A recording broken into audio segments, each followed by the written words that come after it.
naubusan ako ng cashew. Kaya nag-withdraw ko sa savings ko.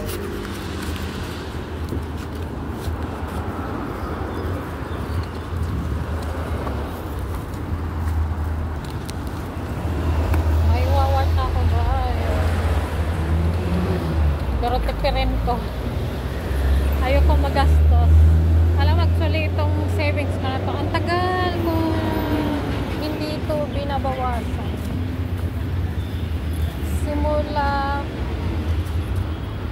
Simula na open ko pala to. Isang beses ko lang siya na ilabas yung laman.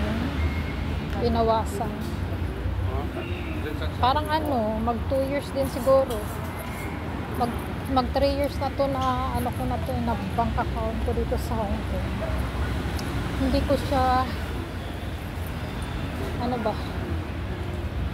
nilabas yung pera. Kasi gusto ko pag nag-savings ka, hindi mo laging gagalawin yung pera, nandyan lang siya ilang years, tapos pag kailangan talaga tsaka siya ilabas. So ngayon wala na talaga, tagal ko binawasan yung savings. Iba yung savings ko dito, iba din yung sa Pinas. Sa Pinas naman, dalawa yung account ko. Yung sa Pilipinas talaga, hindi mo siya mabawasan. Pag uwi mo lang talaga masisimot. Magagalaw ang pera. Pero dito, hindi ko rin siya binabawasan. Maabot pa ng ilang taon din. Paano ko bago ko siya mabawasan, kasi hanggat maaari talaga pag nag-savings ka, hindi mo dapat yung laging halos weekly na nilalabas mo yung pera, kasi alam mo yon, useless yung nagsisavings ka, nagsisave ka ng money, tapos lagi mo naman binabawasan, di ba? Lagi mo siyang nilalabas ang pera. So useless. So mas maganda talaga yung nag-iipon ka. Pero pag kailangan mo talaga pera, mga 1 taon, 2 taon, tsaka mo lalabas ang pera. Ganon. Yun yung magandang pag-iipon na ganan.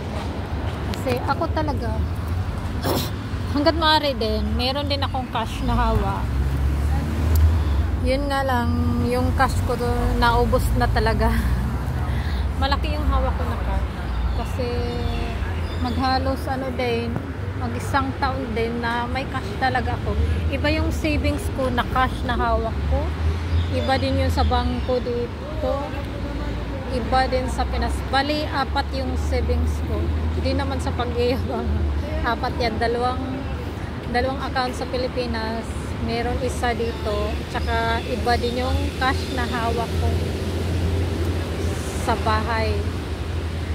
Ganun ang ginagawa. May coins ako. May mga papel na buo. Ganyan. May mga tig-20. Ganyan ang ginagawa ko. Especially yung nung birthday ko nga rin nung September, hindi ko rin pinapakailaman yung binibigay nila ma'am.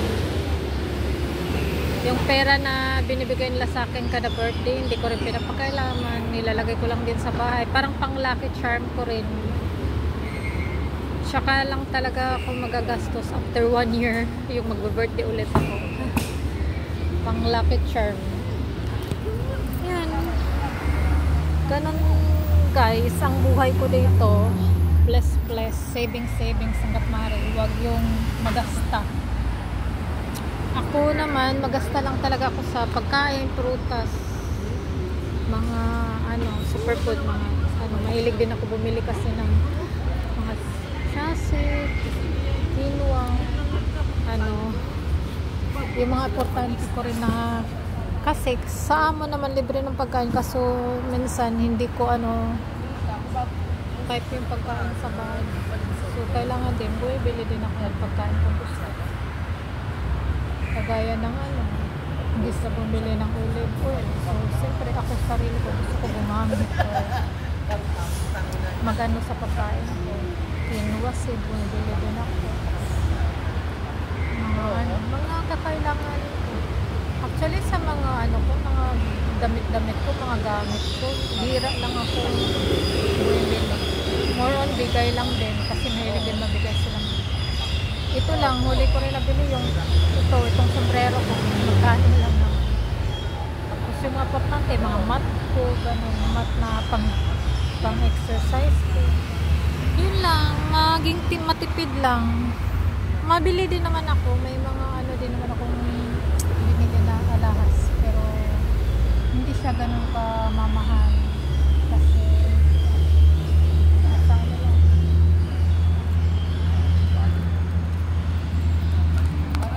sa worth lang, magkano lang ba sa peso, mga worth 20,000, worth 15,000. Tapos more on, mas maganda din mag-ipon ka, tapos bumili ka ng property, bahay, lupa, yan yun, mga sangla, yan yun din